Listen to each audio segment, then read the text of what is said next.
I'm just realizing that I may have misled you by this sermon title. But if that's what you thought I was going to preach about, good for you. And I just want to say I'm all for it. But what I really want to talk about is this crazy thing that God has set up for us, this crazy thing that love, the idea that love endures forever, that God's love endures forever. And we're supposed to be like God, so it must be that our love is supposed to at least last for a relatively long time. I would guess that many of us have kind of an ambivalent relationship with the idea of forever. A lot of times it's like this, taking forever, and is this never going to end? Have we done this before? Why are we doing it again? Or am I the only one? I don't think so. I mean, eternity. Last time I checked, eternity is a really long time. Amount of time that we can't even conceptualize, let alone kind of inhabit in these bodies that are ready for the next thing to happen right away. And you know how love is. You know that period of time when you've just met someone and they're the most wonderful. You do remember that, right? Remember that point where, you just met, and it doesn't have to be someone that you were, kind of romantic love. It could be, when you got the puppy or the new kitten. Or it could be a new baby in the family. It doesn't even need to be your baby. You know how exciting it is in that first point where you're just like you're so possessed by the immediacy of love. It's kind of like your heart would burst because it's so lively. It's so energizing. It's so captivating. It just grabs you. That's not what I'm talking about this morning. I'm talking about the fact that you get the puppy, and then you have to feed the puppy. And then the next day, you have to feed the puppy. And even when the puppy is no longer a puppy, you still need to feed the puppy. And thank God we're capable of love. Thank God we love this animal so much that we are willing to feed this puppy until it expires 14, 18, however many years later. That's how much we love that dog. But there's something about the slog of long-term love. The slog of long-term relationships, regardless of what they are, whether they're the people that we're in love with, that we've lived with forever, our friends that we might trace back to elementary school or junior high or high school. It might be that pet. It might be a lot of things that we have learned to love because we have had time. We have had time to love and love again. So during this time of the Summer of Love, where we're looking at the various aspects of love, it seemed to me that it would make some sense to look at that idea of long-term love, long-term relationships, whatever sort they are. And I'm hoping that all of you can at least imagine that, even if you've not had a long-term partnership, even if you've never had a pet, that there is something in your life that you can trace back, you can see your history of connection and care. Because this is such an important part, I believe, in who we are as human beings, how we live together in the world, and actually what feeds us in a deep way. That the excitement of newfound love really can't.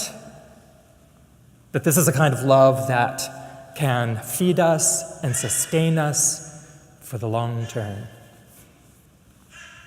When I decided to use this as my sermon subject for today, I didn't even realize that there was this psalm, Psalm 136, where the refrain is repeated over and over again. God's love endures forever. There's a little phrase, blah, blah, blah, blah, blah, blah. God's love endures forever, blah, blah, blah, blah, blah, blah. It gets to the point where you can't even listen to the things that they're listing before. You're just ready for that phrase. God's love endures forever. That's a powerful love, and one that we can only begin to try to emulate. But it is full of such richness and such possibility, and also pain. Because long-term relationships aren't like that. At least in my experience. I would hope that there would be someone in our congregation, just because of chance, because there are a bunch of us, probability, that has, one of those senses that this is the way that my long-term relationships have gone. But even though they might have that upward nature, that deepening nature, it's a little bit more like, and sometimes it's not just well, for you it would be this way. I just realized, that kind of, I have to, here it goes. It's kind of like this. And sometimes it's not even just going in this direction. Sometimes it feels like it's just going a little backward, doesn't it? It's not a straight line. The line of long-term love is not a straight line, and not an ever-ascending straight line. It just isn't. I want to tell you that if you don't know that already, I know you know this already. I'm just reminding you of the fact that long-term love has its ups and downs. It does. But the payoff of perseverance is so great that it makes it worthwhile. And I'm absolutely positive that this is why God invented forever. Because God knew that if God stayed in there, in the long term, we would come out pretty well. But it would probably take a very long time. I know by doing that, I'm really exciting you by the idea of there's something going on forever, aren't I? It's just like, forever. Oh, I'm not sure I want to sign up for that. But this is why that idea that of what we get out of those long-term commitments, what it means to have people who knew us when we were really young, or people who have watched us go through ups and downs, or people who have stood by us in good times and bad times, and all of that we'll recognize how important it is for us to both to be able to receive that kind of love and to be able to give it. And sometimes it is delight. It is the delight of being reconnected with a friend from a long time ago. It is the delight of waking up in the morning and finding your partner there. It is the delight of that puppy who's so excited about getting fed. It can be, and it is, delightful. And over time, you're just building up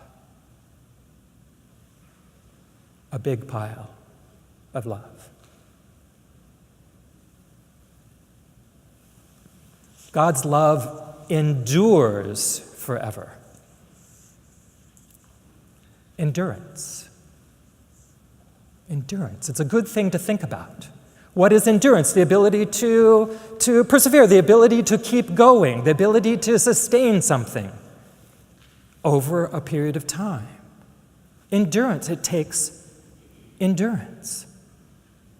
And part of endurance is to be able to cope with both the challenge and the richness of that experience of long-term loving. But God's love endures forever. God's love is beyond our simple little time frames, where we want to just live right here, right now, the next thing, or the next thing, or the next thing we're not even thinking about this far off. God's love endures even just the individual arcs of our own lives. God's love has endured in this community before we came here. It will endure after we are gone.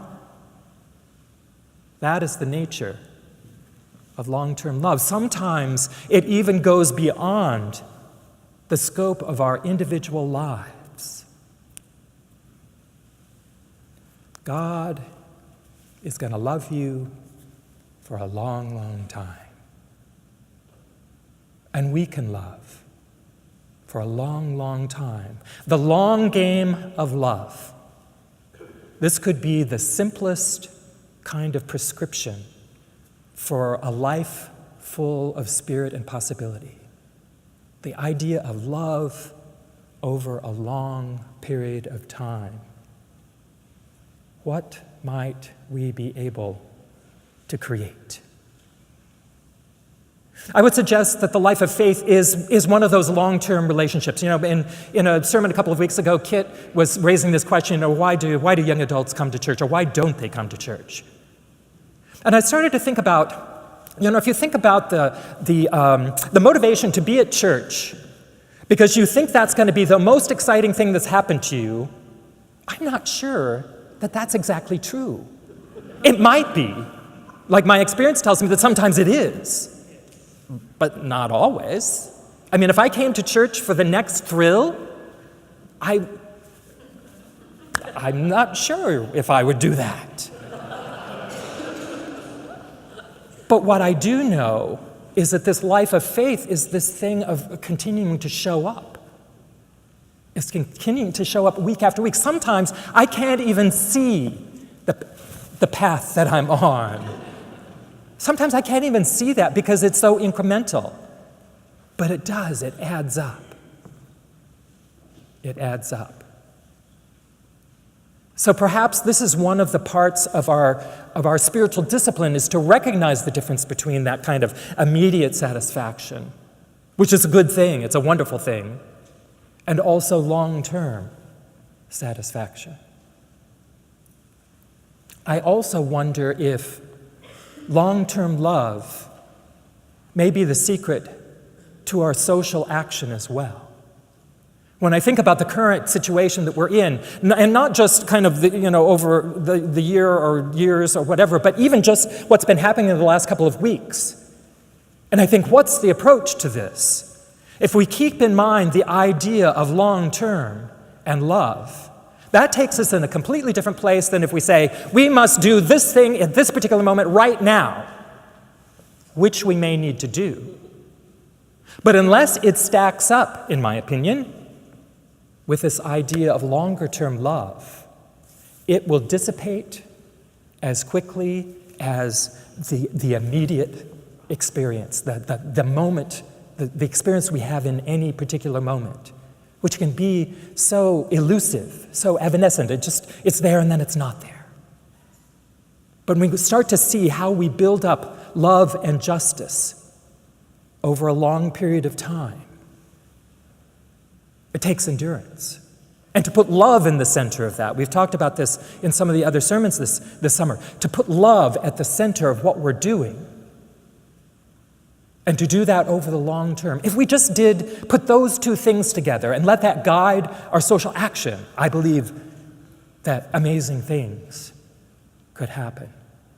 Because the immediate moment we're in right now, where we've got this clash around race and identity and politics, it's all this, it's right, it's right up face to face.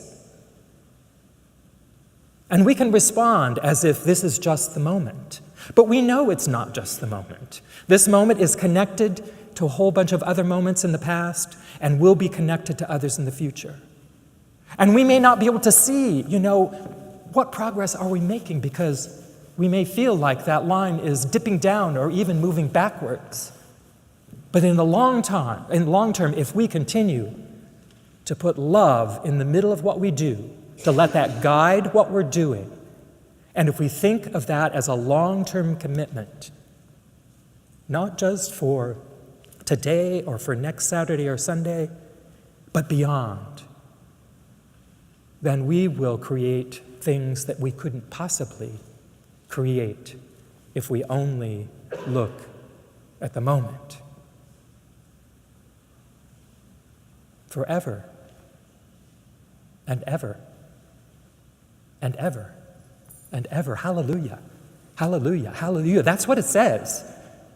Haydn had that down. He had say it, just keep doing it over and over again. He had that part down forever and ever and ever and ever. Hallelujah, hallelujah, forever. And then the tenors sing it forever, ever, ever, forever, forever. And then the sopranos sing it, and then the altos sing it, and then the basses sing it forever and ever and ever and ever, ever. Hallelujah, hallelujah, hallelujah, hallelujah.